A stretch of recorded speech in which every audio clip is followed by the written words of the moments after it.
Bismillahirrahmanirrahim. Alhamdulillahirabbil alamin. Wa bihi nasta'inu ala umuri dunya waddin. Asyhadu an la ilaha illallah wahdahu la syarika lah wa asyhadu anna Muhammadan 'abduhu wa rasuluh. Sallallahu alaihi wa ala alihi wa sahbihi wa sallam. Baik.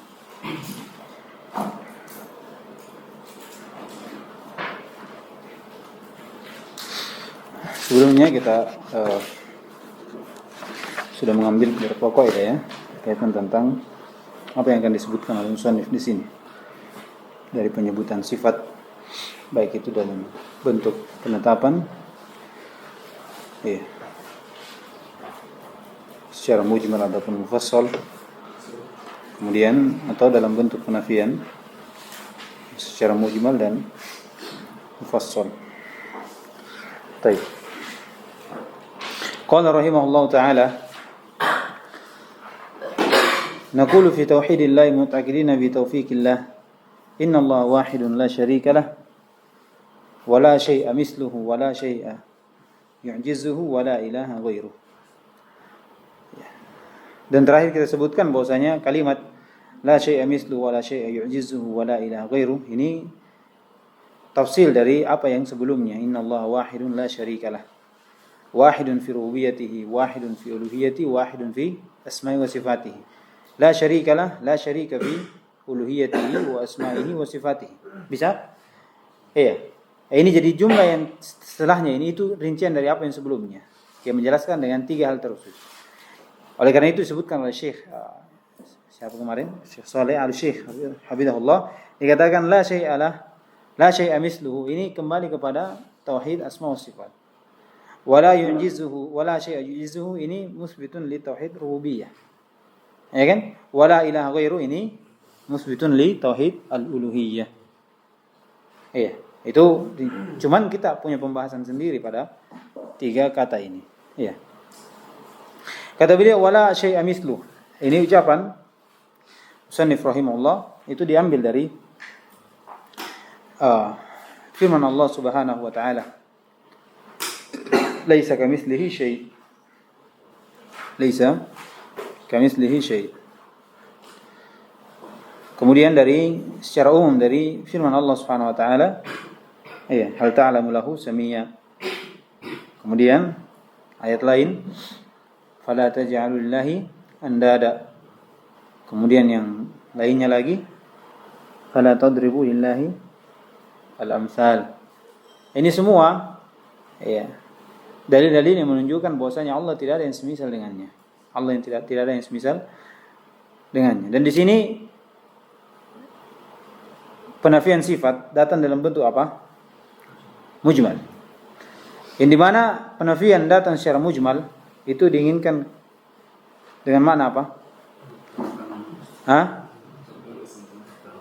Enggak, itu lawannya. Sekarang dari sisi makna penafian, apa yang diinginkan dari penafian misal di sini? Iya.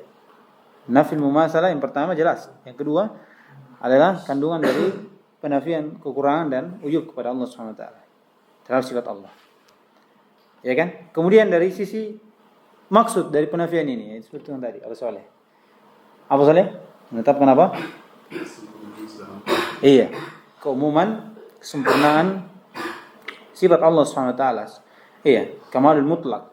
Kamal al-mutlak yaitu penetapan kamal mutlak. Iya. Dan ini jalan ahli sunnah wal jamaah dalam menafikan. Iya. Asal dari jalan ahli sunnah wal jamaah dalam menafikan sifat, yaitu datang dalam bentuk penafian secara mujmal, dan ini ada dalam thariqul Quran dan sunnah. Iya. Thariqul Quran dan sunnah. Kemudian dari penafian al-mathil juga untuk Allah Subhanahu wa taala itu tidak hanya ditunjukkan oleh Al-Qur'an. Tetapi penafian dari al-mathil, tidak ada yang semisal untuk Allah Subhanahu wa taala, itu juga datang dalam pendalilan akal dan fitrah. Pendalilan akal dan fitrah. Artinya akal yang benar dan fitrah yang selamat itu akan menetapkan bahwasanya tidak mungkin tidak mungkin bahwasanya orang yang miskin sama dengan orang yang kaya. Orang yang kurang tidak sama dengan orang yang sempurna. Iya kan? Jadi ini akal dan fitrah yang selamat itu akan menunjukkan hal tersebut. Bahwasanya tidak ada yang semisal dengan Allah Subhanahu wa taala. Karena perkara yang kita lihat bahwasanya orang yang miskin tidak akan sama dengan orang yang kaya. Iya, al-fakir la yumathilu al-ghani. Iya. Wan naqis la yumathilu al-kamil. Iya, demikian pula dari sifat Allah Subhanahu wa taala. Artinya keberadaan kita adalah keberadaan yang mungkin. Artinya kita mungkin ada, mungkin tidak. Sedangkan Allah keberadaannya itu adalah keberadaan yang wajib. Dan sesuatu yang mungkin itu tidak akan menyamai dengan sesuatu yang wajib. Iya, al-mungkin la yumathilu al-wajib. Allah Subhanahu wa taala adanya ini dengan wujud al-wajib. Iya. Adapun kita adanya dalam sisi apa? Mungkin. Iya. Artinya mungkin kita bisa tidak ada. Iya. Kita bisa tidak ada. Jadi selain dinafikan oleh dalil, juga dinafikan oleh akal yang selamat dan fitrah, akal yang sehat dan fitrah yang selamat, bahwasanya Allah tidak ada yang semisal dengannya. Iya. Dan ucapan musannif di sini itu bantahan untuk siapa? Mumatsilah sendiri ya. Secara umum. Bantahan untuk mumatsilah secara umum. Iya. Yang mereka ini mentamsil sifat Allah Subhanahu wa taala dengan makhluknya. Iya. Dan yang pertama kali mentamsil sifat Allah dengan makhluknya itu siapa? Hah? Siapa? Hisham Ibnu Hakam Ar-Rafidhi. Ya. Itu yang pertama kali mentasbih sifat Allah Subhanahu wa taala dengan makhluknya. Iya. Hisham Ibnu Hakam Ar-Rafidhi ini saya sudah sebutkan juga sebelumnya. Jadi ucapan ini untuk membantah siapa? Al-mumatsilah. Demikian pula bantahan untuk siapa? Siapa? Mu'attilah. Kenapa bisa? Saya bisa jelaskan. Kenapa disebut la syai'a misluhu? Itu juga bantahan untuk Mu'attilah. Kenapa bisa? Soleh. Kenapa bisa soleh? Iya, karena Mu'attilah itu apa kaidahnya mereka sebelum mentaktil? Iya, mereka mentamsil dulu. Mereka mentamsil sifat dulu.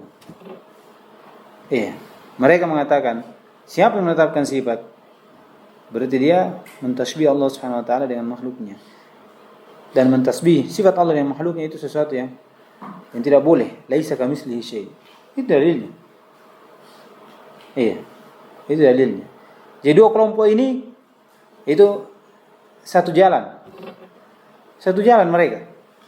Iya, makanya disebutkan oleh Ibn Abi Izz rahimahullah di syarahnya, syarah dari akidah Tahawiyah, dikatakan an-nufah yaitu Mu'attilah ahsanu fil isbat. Itu bagus dia.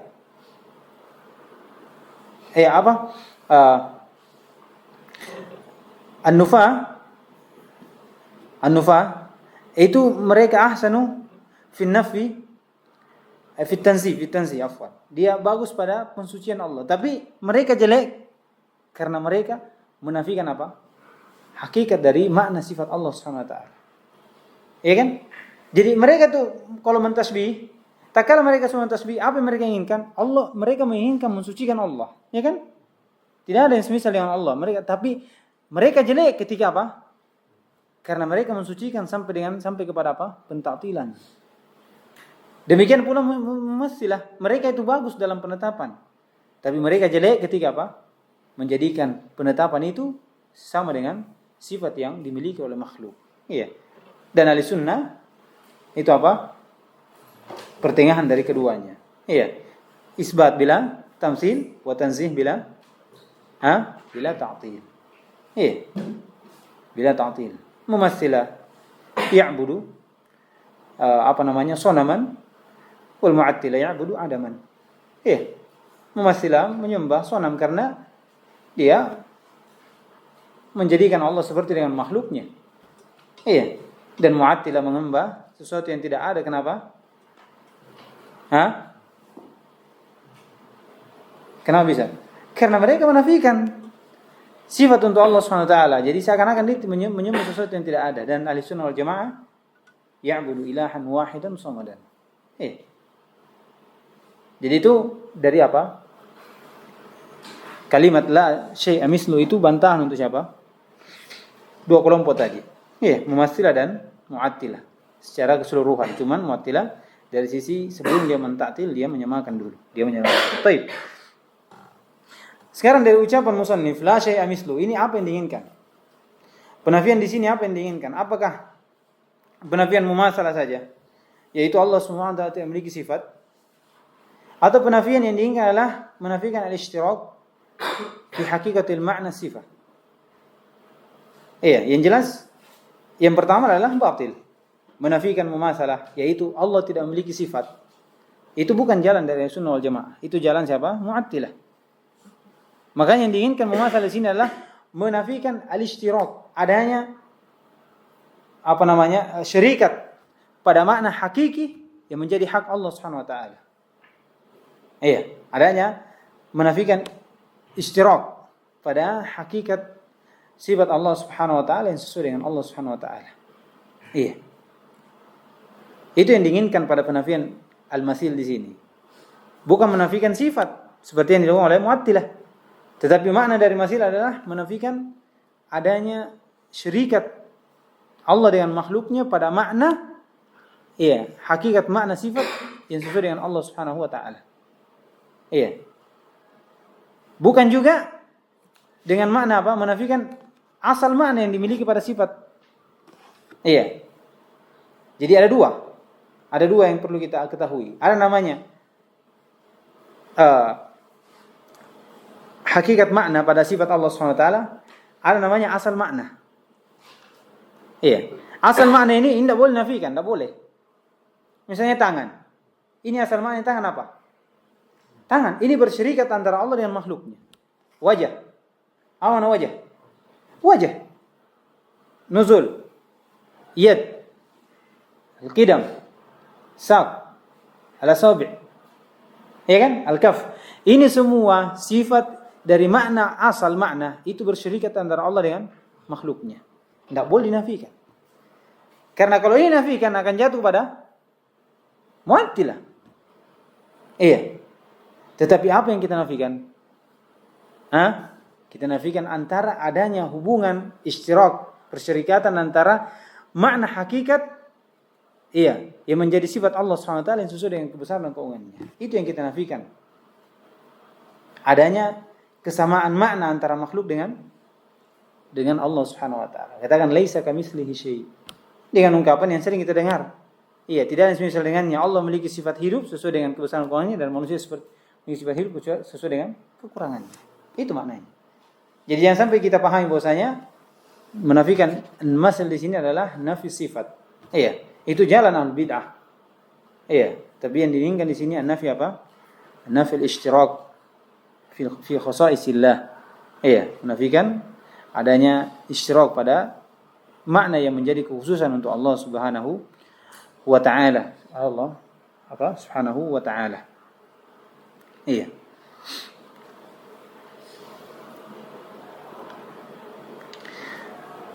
Taib. Dan oleh karena ini juga disebut dengan apa? At-tashbih. Makanya kalau dikatakan ungkapan tasbih dengan tamsil sama atau tidak? Jawabannya tidak. Kenapa? Karena tamsil itu jelas. Ini yang dinafikan dalam Al-Quran. Laisa kamitslihi syai'. Kan? Fala tadribu lillahi amsala. Tapi kalau tasbih itu bisa masuk dalam tamsil, bisa masuk dalam bentuk ishtirak fi asal makna atau fil musammayat atau fi asma. Misalnya tasbih dari sisi kita katakan Allah semisal dengan makhluknya dari sisi kaifiyat. Tidak boleh. Atau Allah semisal makhluknya dari sisi makna hakikat. Tidak boleh. Karena ini semua apa? Ini masuk dalam larangan tamsil. Tapi kalau dikatakan Allah sama dengan makhluknya dari sisi apa? Dari sisi penamaan. Allah memiliki sifat ini Manusia juga punya sifat ini. Maka itu kita tetapkan. Dan itu tidak boleh kita nafikan. Iya. Karena itu harus ada. Harus ada, tidak boleh tidak. Kenapa? Karena kapan tidak kita ketahui, bukan kita jatuh pada Mu'attilah saja, tapi kita jatuh pada apa? Mufawwidh. Mufawwidh itu dia lafaz turun. Tidak ada yang tahu lafaznya turun apa. Padahal manusia juga turun. Iya, tangan tidak tahu. Padahal manusia punya tangan, kenapa tidak tahu mana tangan? Ya kan? Jadi mereka tidak mau menetapkan itu bisa-bisa jatuh mufawwidah. Iya, dan itu juga Mu'attilah hakikatnya. Jadi ini perlu kita ketahui. Bahwasanya kadang musyabbiha tapi diinginkan apa? Tamsil. Kadang tasbih diinginkan tamsil. Yang dikenal dengan at-tasbih at-tam. Perhatikan itu, namanya tasbih at-tam. Kalau tasbih tam itu namanya apa? Mumatsilah. Iya, tamsil. Tapi kalau tasbih naqis, musyabahatu naqisah, ini masuk dalam bentuk apa? Persyarikatan tapi dari sisi nama dan asal makna saja. Iya, asal makna saja. Oleh karena itu kata Ibnu Abbas radhiyallahu ta'ala, "Laisa fid dunya mimma fil jannah illa al-asma." Tidak ada di dunia dari apa yang ada di surga kecuali nama saja. Zalzabila. Ya kan? Zalzabila apa? Atau zanjabil misalnya, afwan. Zanjabil. Zanjabil itu jahe. Ya kan? Zanjabil ada di surga tidak? Ada dalam ayat ya. Penamaan ini dengan apa yang dilihat di dunia itu sekedar nama saja. Tapi hakikat yang ada dalam surga dari apa namanya? Jahe ini itu tidak sama dengan apa yang ada di dunia. Sama juga dengan sifat Allah dengan sifat manusia. Tidak ada yang sama pada sifat Allah dengan sifat manusia kecuali pada asal makna dan lafadznya saja. Sama-sama tangan, sama-sama hidup. Tetapi kalau sudah disandarkan kepada Allah dengan makna yang berhak untuk Allah, maka ini tidak ada yang sama dengannya. Nah, inilah dengan kaidah yang sering kita dengar, isbat bila tamsil. Iya. Wa tanzih bila ta'til. Kita sucikan Allah dari makna yang kurang. Iya, tapi tanpa kita tolak sifatnya. Tanpa kita tolak sifatnya. Ini dari penyebutan tentang al-misl. Dan yang terakhir dari masalah ini, bahwasanya orang yang mentasbih itu atau mentasbih itu menjadikan pelakunya kufur. Iya, sama saja apakah dia menyamakan Allah dengan makhluknya atau menyamakan makhluknya dengan menyamakan Allah dengan makhluknya, sama saja. Iya. Seperti perbuatan dari orang Nasara itu menyamakan Isa dengan Allah. Artinya dari makhluk ke al-Khaliq. Adapun mumatsilah mujassimah yaitu mereka menyamakan Allah dengan makhluknya, dari al-Khaliq bil makhluk. Dan semuanya ini masuk dalam kekufuran. Kata Nu'aim Muhammad rahimahullah al-Khuzai, "Man syabbaha Allah faqad kafar." Iya. "Wa man jahada ma wasafa Allah bihi nafsahu wa ma wasafa bihi rasuluhu." Iya, faqad kafar. Wa laysa fi sifatillahi tashbihan lil makhluk. Dan tidak ada pada sifat untuk Allah SWT sifat yang menyerupai sifat makhluknya. Apa artinya tasbih di sini? Tasbih fi haqaiqil makna, fi khasaisi al makna. Tidak ada misalnya. Ya. Tidak ada tamsil. Diistilahkan dengan apa? Tamsil. Iya. Tamsil yaitu sama dalam seluruh bentuk. Kalau tasbih sama tapi sebagian dari bentuk. Kalau misalnya nama dan hakikat. Kalau saya bilang ini sama nama dan hakikatnya, berarti ini apa namanya? Tamsil. Kalau katakan ini sama namanya tapi beda hakikatnya, namanya apa? Tasbih. Sama atau tidak? Beda tak? Iya. Tapi kalau ada lafaz tasbih yang diinginkan hakikat dan lafaznya, berarti itu bayakannya apa? Tamsil. Jadi itu kadang ditakbir dengan tamsil, tasbih, tapi yang diinginkan apa? Tasbih. Diinginkan apa? Tasbih. Baik. Jadi itu makna yang pertama. Kemudian yang kedua, wala syai'a yu'jizuhu. Dan tidak ada sesuatu yang melemahkannya. Iya. Karena kesempurnaan kudrah Allah Subhanahu wa taala. Iya, kesempurnaan kudrah Allah Subhanahu wa taala. Dan di sini datang dalam bentuk penafian. Penafian apa? Mujmal atau mufassal? Mujmal atau mufassal? Mujmal. Al-ajiz lawannya apa? Hah? Al-ajiz lawannya apa? Dhaif itu. Kalau dhaif lawannya qawi. Al-ajiz lawannya apa? Apa artinya ajiz? Tidak mampu. Lawannya apa? Mampu apa? Qudrah. Iya, qudrah. Iya. Jadi ini penafian secara mufassal. Dan inilah jalan Ahlussunnah wal Jamaah.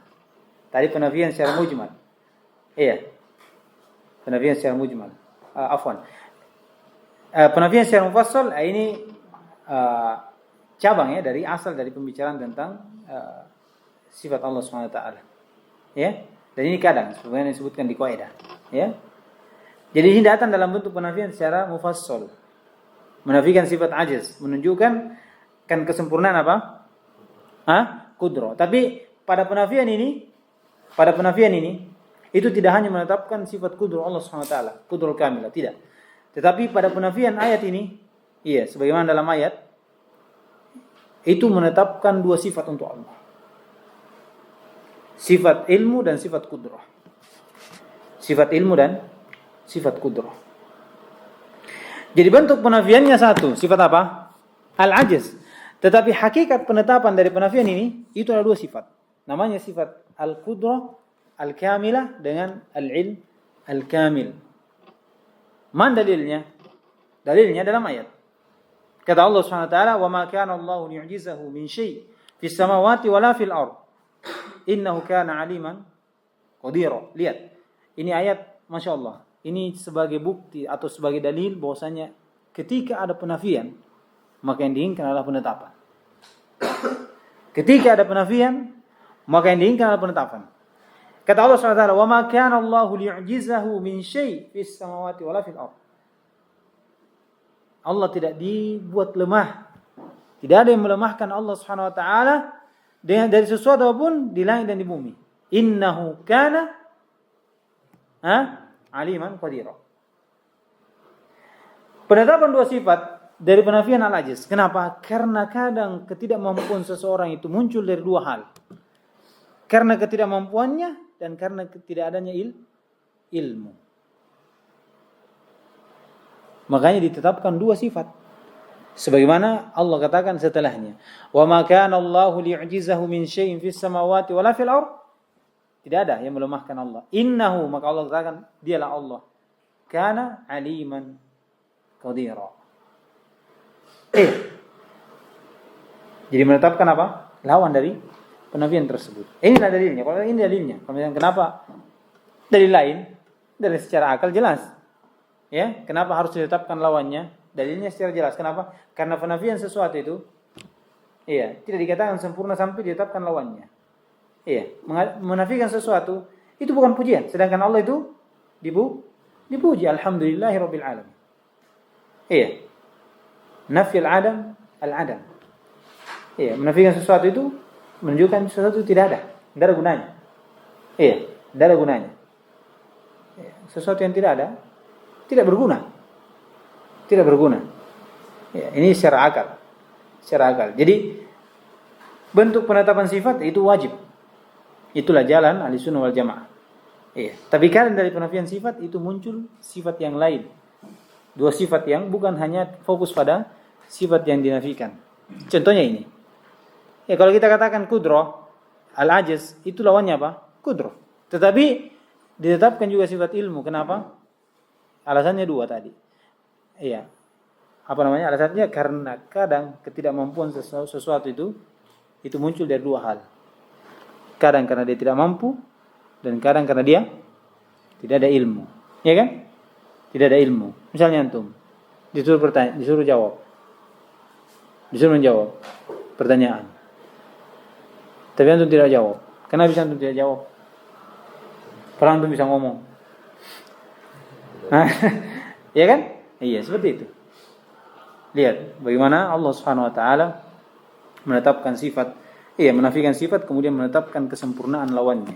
Kesempurnaan lawan dari sifat yang dinafikan tersebut. Iya, sifat yang dinasikan tersebut. Kemudian dari penetapan bahwasanya tidak ada yang melemahkannya itu dari ayat tadi ya. Ayat tadi maka Allah liya'jizahu min syai'. Iya, min syai' apapun. Wallahu ala kulli syai'in qadir. Wallahu ala kulli syai'in qadir. Kemudian dalil lain yang menetapkan akan kudrah Allah adalah akal dan hissiyah. Iya, akal hissiyah dan fitrah. Iya. Fitrah itu menetapkan akan kudrah Allah Subhanahu wa taala. Iya. Asal dari kudrah Allah Subhanahu wa taala itu menetapkan akal. Iya, sampai iya, jamaahir dari manusia itu menetapkan bahwasanya Allah mampu. Iya. Disebutkan Jahm bin Safwan itu pada hakikatnya menempatkan sifat mampu untuk Allah. Kenapa? Karena Jahm bin Safwan ini Jahmiyah, itu Jabriyah. Apa keyakinan Jabriyah? Apa keyakinan Jabriyah tentang takdir? Manusia dia dipaksa, tidak memiliki kehendak. Siapa yang paksa? Siapa yang paksa? Allah. Berarti Allah punya kudrah. Ya kan? Jadi memang pada dasarnya itu asal kudrah Allah itu ditetapkan. Sampai Jahm bin Safwan menetapkan. Iya, dengan keyakinannya bahwasanya manusia itu jabr. Iya, majburon, diistilahkan majburon, dipaksa. Kalau dipaksa berarti ada yang paksa. Siapa yang paksa? Allah. Iya. Ketika Allah maksa berarti ada kudrahnya. Tapi apa yang membedakan antara penetapan kudrah dengan Ahlussunnah dengan jamaahir manusia yang menetapkan asal kudrah? Itu ada 3 hal. Pertama, yang membedakan antara ini perlu diketahui karena menafikan kudrah. Iya, apa yang dinafikan? Ya kan? Apa yang dinafikan? Dari sisi penetapan itu terbeda antara Ahlussunnah dengan siapa yang menetapkan kudrah tapi penetapannya secara asal kudrah saja. Itu yang pertama dari sisi bahwasanya Ahlussunnah wal Jamaah itu meyakini akan tetapnya kesempurnaan kudrah Allah Subhanahu wa taala. Ini yang pertama. Jadi Ahlussunnah menetapkan kudrah dengan keyakinan akan kesempurnaan kudrahnya, yang dimana kudrah tersebut tidak mengandung kekurangan dari semua sisi, tidak ada sama sekali. Ini yang pertama. Yang jelas kalau ini berbeda, ya kan? Karena penetapan Sunnah itu penetapan kudrah sempurna. Iya, kudrah sempurna. Yang kedua, dari sisi bahwasanya keyakinan akan kudrah Allah Subhanahu wa taala itu azaliyah, abadiyah. Iya, azaliyah apa artinya azaliyah? Iya, dari dulu Allah bersifat kudrah dan abadiyah. Apa artinya abadiyah? Iya. Tidak akan pudar, selamanya akan bersifat dengan kudrah. Bisa? Yang ketiga bahwasanya kudrah Allah Subhanahu wa taala yang diyakini Ahlussunnah wal Jamaah itu umum mencakup segala sesuatu. Iya, wallahu ala kulli syai'in qadir. Wallahu ala kulli syai'in qadir. Jadi 3 hal, 3 arah, 3 sisi yang membedakan antara penetapan kudrah dari jamaahir manusia, seperti termasuk siapa? Jahm bin Safwan, dengan penetapan yang ditetapkan oleh Ahlussunnah wal Jamaah. Ahlussunnah wal Jamaah. Iya. Walaupun pada dasarnya ada kelompok-kelompok yang menafikan pada kudrah Allah Subhanahu wa taala, seperti falasifah. Falasifah itu sama sekali tidak meyakini bahwasanya Allah memiliki kudrah. Allah tidak memiliki kudrah. Makanya wujudul alam biwujudihi. Wujudul alam biwujudihi. Apa artinya? Qidamul alam biqidamillah. Itu kan datang nanti ya. Qadim bila ibtida'in. Adanya alam ini karena apa? Adanya Allah. Artinya sebab alam ini ada karena ada Allah. Allah menjadi sebab, tapi bukan Allah menciptakan. Kenapa? Karena kalau dikatakan Allah menciptakan berarti Allah punya kudrah. Orang mencipta tidak kosong dari kudrah. Pasti. Bagaimana cara mencipta tidak kemampuan? Itu bisa buat meja. Antum punya ilmu tapi tidak kudrah akan terjadi. Ya kan? Jadi harus ada kudrah. Ada kudrah. Makanya mengatakan wujudul alam biwujudillah, illatul fa'ilah. Ini falasifah. Ia menafikan kudrah Allah Subhanahu wa taala. Maksudnya Allah tidak mampu kepada sesuatu apapun. Tidak ada sampai Seperti penciptaan alam juga mereka tidak meyakini. Adapun orang Yahudi, mereka menetapkan kudro tapi kudro nakis. Kudro nakis. Ya kan? Ketika mereka menyangka bahwa Allah menciptakan langit dan bumi 6 hari, apa mereka sangka? Allah capek. Ya? Makanya Allah bantah, "Wa ma khalaqnas samawati wal arda wa ma bainahuma fi sittati ayyamin wa ma massana min lughub." Tidak sentuh dengan rasa capek, tidak ada. Orang Yahudi tahu. Allah memiliki mampu, tapi mampunya ini terbatas. Nakis. Iya, nakis. Kemudian Qadariyah juga. Ini menetapkan sifat kudro tapi terbatas kudronya. Iya, mengeluarkan kudro Allah kepada perbuatan makhluk ikhtiyari. Ini lawannya siapa? Jabriyah tadi. Kalau Qadariyah katakan Allah mampu tapi mampunya selain dari perbuatan makhluk. Jadi ketika makhluk berbuat tidak ada hubungannya dengan kudro Allah. Tidak ada hubungannya. Makanya mereka menafikan kudro tapi dinafikan pada jihah apa? Pada perbuatan makhluk saja. Allah tidak memiliki kudro pada hal tersebut. Tidak ada. Makanya mereka mengilzam Allah wajib membalas orang yang membuat orang yang sholat. Dan Allah wajib membalas orang yang meninggalkan sholat. Wajib Allah. Karena hamba sholat, tidak sholat itu ikhtiarnya. Itu perbuatannya sendiri. Kemudian yang terakhir, ada yang membantah, ada yang menolak kudro dengan cara menyatakan kudro Allah itu akan berhenti, bukan abadiyah. Sayantahi diistilahkan, satantahi kudratullah. Terbatas. Ini disebut dengan Abu Huzail. Abu Huzail Al-Allaf Al-Mu'tazili. Dia meyakini bahwasanya kudro Allah itu ada waktunya, bukan abadiyah. Akan ada nanti Allah tidak akan mampu pada sesuatu. Ya, jadi jelas ini ya, bahwasanya la syai'a yu'jizuhu ini penafian secara mufassal. Dan ini cabang dari asal dari penafian Ahlussunnah wal Jamaah. Dan penafian secara mufassal itu jalan Ahlul Bid'ah. Mu'tazilah itu menafikan sifat dengan menyebutkan sifat Allah dalam bentuk penafian. Dikatakan Allah itu tidak di dalam, tidak di luar, tidak punya urat, tidak punya darah, tidak punya ini dan seterusnya. Begitu modelnya. Dan jarang Ahlussunnah wal Jamaah itu bil isbat, bukan fi an-nafi. Masuk dalam penafian kecuali dengan menetapkan lawannya saja. Setelah itu tidak ada. Tidak ada. Maka itu bukan jalan Ahlussunnah. Jalan Ahlussunnah itu seperti itu. Jalan Ahlussunnah menetapkan dengan penafian tapi yang diinginkan adalah penetapan. Adapun al-bid'ah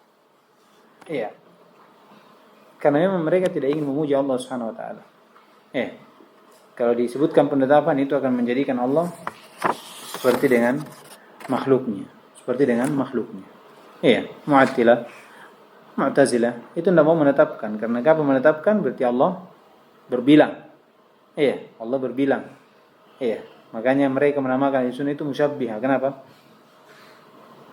Kenapa Mu'tazilah menamakan musyabbihah Ahlussunnah musyabbihah? Mujassimah. Karena menetapkan sifat. Kaidah mereka kalau menetapkan sifat itu berarti apa? Ya kan? Jadi pokoknya siapa yang berbicara tentang penetapan sifat itu disebut mujassimah, musyabbihah. Apalagi pengkhususan terhadap sifat khabariyah, habis. Sifat tangan, sifat mata, sifat jari. Dia itu seakan-akan takut. Dia takut mendengar kita menetapkan sifat jari. Sifat tangan, sifat telapak tangan, sifat kaki, betis. Menggenggam, melipat, mengguncang, menahan. Seakan-akan dia bayangkan kalau kita tetapkan seperti itu, dia akan bayangkan tangan. Membayangkan Allah itu berbentuk, memiliki tangan. Di situ kesalahannya. Makanya dia tidak mau dengar itu. Karena langsung ke sana arahnya dia. Langsung membayangkan Allah itu mirip dengan makhluk, punya tangan, punya. Dia bayangkan kalau Allah punya tangan, punya jari berarti ada tulangnya, ada uratnya, ada yang menyambung, ada kulit dan seterusnya. Itu beda lagi namanya. Itu mujassimah yang menjadikan Allah berjisim, yang satunya ini butuh dengan yang lain. Seperti makhluk. Itu hakikat mujassimah iya. Tapi Ahlussunnah wal Jamaah menetapkan sesuai dengan jalan dari Al-Quran. Al-Quran menetapkan dan menafikan apa? Al-mumatsalah. Al-mumatsalah. Baik. Kemudian kata beliau wala ilaha ghairu. Ini yang terakhir. Pembahasan tentang musbit li tauhid ar-rububiyah, la ilaha ghairu, dan tidak ada sembahan selainnya. Ini semakna dengan kalimat tauhid, ya. Lihat kalimat tauhid la ilaha illallah. Ini diambil dari ucapan Allah Subhanahu wa taala, "U'budullaha ma lakum min ilahin ghairuh." Sembahlah Allah, tidak ada untuk kalian sembahan selain Allah Subhanahu wa taala. Ini kalimat ini sesuai dengan kalimat la ilaha illallah, kalimat tauhid. Kalimat tauhid. Dan bagaimana kita mengenal pembahasan tentang la ilaha illallah ini? Ada beberapa pembahasan, ya. Ini yang kita tutup insyaallah. Yang pertama dari sisi makna kalimat tauhid. Makna kalimat tauhid. Bahwasanya la ilaha illallah itu punya makna. La ilaha illallah itu punya makna. Dan bagaimana kita mengenal makna la ilaha illallah itu dengan 3 perkara. Yang pertama, kita harus tahu makna dari ilah sendiri itu apa. La ilaha. Kita harus tahu makna ilah itu apa. Yang kedua, kita harus tahu makna dari lafaz jalalah, lafzul jalalah, Allah. Dan yang ketiga, kita harus tahu bahwasanya ada khabar yang dihapus di situ. Kita harus tahu bahwasanya ada khabar yang dijatuhkan di dalam kalimat itu, setelah ilah dan sebelum illah. Itu 3 perkara yang kita harus tahu. Kalau mau tahu maknanya la ilaha illallah, 3 itu. Yang pertama makna apa? Ilah. Apa makna ilah? Al-ma'luh. Al-ma'luh bermakna ma'bud. Ini untuk membantah siapa saja yang memanakan ilah dengan selain dari makna ma'bud. Ada yang memanakan la, ada yang memanakan maujud. Ada yang memanakan maujud. Ada yang memanakan dengan ar-rabb. Al-ilah huwa ar-rabb. Apa artinya rabb? Dari rububiyah. La hakima illallah, la qadira al-ikhtira illallah, la khaliqa illallah. Itu makna semuanya. Jadi kalau dikatakan ilah bermakna ma'lu, ini ma'bud, akan mengeluarkan makna-makna yang seperti itu. Mengeluarkan makna la mawjud, la khaliqa, la qadira, la hakima. Ini yang pertama. Yang kedua makna lafzul jalalah. Ditafsirkan oleh Abbas rahimahullah radhiyallahu ta'ala anhu, al-ilah itu maknanya adalah dzul uluhiyah wal ubudiyah. Makna dari al-ilah itu apa, afwan? Lafzul jalalah dzul uluhiyah wal ubudiyah. Itu Allah, lafzul jalalah. Pemilik uluhiyah dan ubudiyah. Pemilik uluhiyah dan ubudiyah. Kemudian yang terakhir, dan ini yang penting, adalah bagaimana kita harus mengetahui bahwasanya ada khobar yang dihapus. Mungkin kita tahu ya apa makna la ubuda bihaqqin, apa makna la ilaha illallah, ya. Tapi dengan 3 perkara ini itu akan mudah kita tahu. Jadi pembahasan penting bagaimana kita mengenal kalimat la ilaha illallah, makna dari kalimat la ilaha illallah. Mungkin langsung ditafsirkan dengan la ubuda bihaqqin illallah, ya kan? Tapi dengan 3 hal ini kita bisa tahu, rincikan bagaimana. Baru setelah itu kita simpulkan dan kita masukkan makna tersebut. Yang terakhir adalah kita harus tahu bahwasanya ada khabar yang dihapus. Dan khabarnya di sini, kenapa dihapus? Karena jelas sudah ma'ruf. Isqatul khabar, itu boleh. Apalagi khabarnya la ini. Jelas ya? Itu pada perkara yang sudah zahir. Itu boleh. Ya kan? Itu banyak dalam Al-Quran. Banyak dalam Quran, banyak juga dalam hadis. Itu torikonya ada. Boleh dihilangkan khabar la, tetapi pada perkara yang ini sudah lewat di mana? Ada yang ingat? Di Mutammim ya? Ada di Mutammim. Ada di Mutammim. Penghapusan khabar la itu boleh dengan dalih bahwasanya hal tersebut sudah zahir. Dan di sini dihapus khabarnya karena sudah jelas. Cuman apa khabarnya? Khabarnya adalah al-haq atau bihaqqin. Haqqun atau bihaqqin. Haqqun atau bihaqqin. Iya. Pendalilan seperti ini, pengkhabaran seperti ini tunjukkan pertama oleh dalil. Dalilnya mana? Iya, di surah Al-Had dengan Luqman. Dzalika bi anna Allah huwal haq. Iya. Dzalika bi anna Allah huwal haq. Ya kan? Wa anna ma yad'una min dunihi huwal batil. Ini dalil pertama. Kenapa khabarnya di situ ada dan khabarnya adalah haq? Karena pertama ditunjukkan oleh dalil. Yang kedua yang menjadikan bahwasanya yang dihilangkan itu di situ adalah al-haq, haqiyah. Ya, itu karena kaum musyrikin itu tidak ada yang menyangkal, tidak ada yang berdebat dengan para nabi bahwasanya Allah Subhanahu wa taala ada sembahan bersamanya. Ya kan? Mereka tidak ada berselisih dengan nabi, para rasul yang diutus kepadanya, berselisih tentang permasalahan bahwasanya ada sembahan bersama dengan Allah. Tidak ada itu. Yang mana mereka berselisih? Hakiyah. Bahwasanya cuma Allah yang berhak untuk disembah. Ya kan? Cuma Allah yang berhak untuk disembah. Itu yang mereka berdebat di situ. Berperang. Ya kan? La ma'buda bihaqqin, tidak ada sembahan yang memiliki hak untuk disembah kecuali Allah. Inilah yang jadi niza', perdebatan di antara kaum musyrikin dengan para rasul itu kepadanya. Makanya disebut hakiyah di situ, hak di situ. Itu alasannya. Kenapa? Karena kaum musyrikin itu tidak ada yang mendebat Rasulullah. Ya, pada permasalahan bahwasanya ada sembahan bersama Allah Subhanahu wa taala, tidak ada. Iya. Tidak ada. Makanya makna ini itu dipahami oleh siapa? Abu Thalib. Temannya Abu Thalib, Abu Jahal dan Abu Lahab. Apa kata Nabi SAW tatkala mengatakan kepada Abu Thalib, "Qul ya amila ilallah." Apa kata mereka? Atarghabu an millati Abdul Muttalib? Iya. Apakah kau meninggalkan agama Abdul Muttalib? Apa artinya? Artinya kalau dia mengatakan la ilaha illallah, berarti ibadah itu hanya hak Allah Subhanahu wa taala. Tinggalkan ibadah kepada selainnya karena dia sudah tidak memiliki hak. Ya kan? Orang kafir tak kala dikatakan naik Rasulullah SAW di gunung. Katanya, ya ayuhan nas, qulu la ilaha illallah tuflihu. Iya. Naik di gunung kemudian berteriak, ya wahai manusia, katakan la ilaha illallah. Dengan mana yang mereka pahami ini? Bahwasanya di situ hakiyah untuk Allah SWT. Apa yang katakan? Aja'al al-alihata ilaha wahida?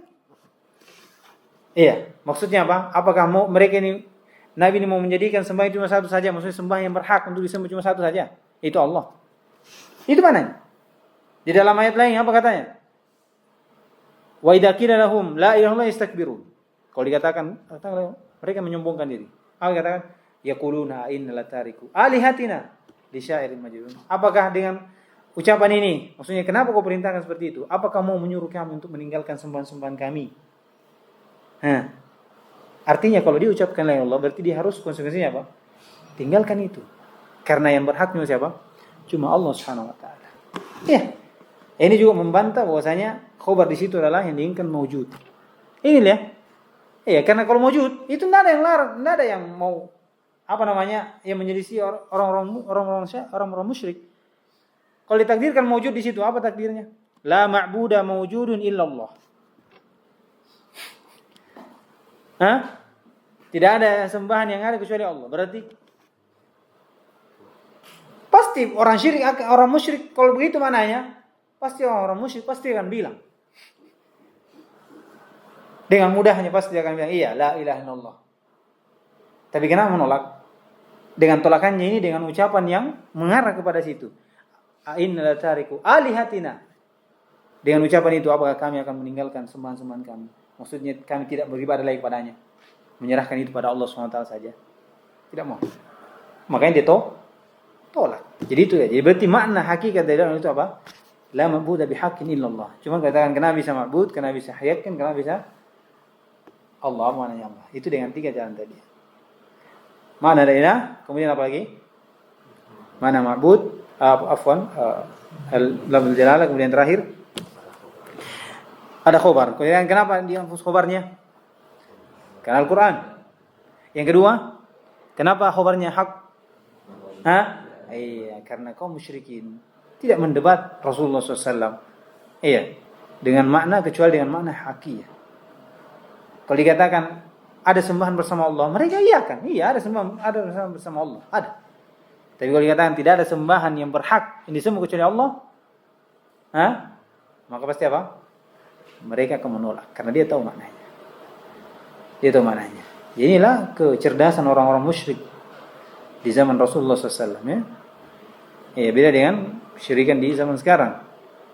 Kadang dia melontarkan kalimat tauhid, tapi tidak ada pengamalan dari konsekuensinya. Oleh karena itu disebutkan orang yang mengatakan la ilaha illallah itu beberapa hal yang perlu diketahui. Pertama, dia tahu maknanya, kemudian diamalkan konsekuensinya. Iya. Kemudian ditinggalkan perkara yang membatalkan tauhid. Kemudian yang keempat, dia harus mengupayakan dirinya untuk tetap di atas kalimat tersebut. Iya. Jangan dia tergoda dengan setan, kemudian dia upayakan dia mampu mengucapkan kalimat tersebut di akhir hayatnya. Karena kata Nabi SAW, man kana akhiru kalami la ilallah dakhala al-jannah. Jadi itu yang perlu orang yang mengucapkan ya Allah, dia harus tahu 4 ini. Dia tahu maknanya, kemudian dia amalkan kandungannya. Kemudian apa lagi? Dia tinggalkan perkara-perkara yang membatalkan dan melakukan perkara-perkara yang menyempurnakan. Kemudian setelah itu dia upayakan dirinya tetap berada di atas kalimat tauhid dan upayakan dia mengucapkan kalimat tersebut di akhir hayatnya. Itu bagian pembahasan dari kalimat tauhid. Dan pembahasannya banyak, ya. Ada di tafsir kalimat tauhid. Ada pembahasan tentang syarat, ada pembahasan tentang rukun, ya. Ada pembahasan tentang kandungan-kandungannya, dan konsekuensi dari kalimat tersebut. Insyaallah pertemuan berikutnya kita sambung lagi di pelajaran ini. Insyaallah taala. Saya kira cukup dulu. Subhanallah wa bihamdihi, asyhadu an la ilaha illa anta, astaghfiruka wa atubu ilaik.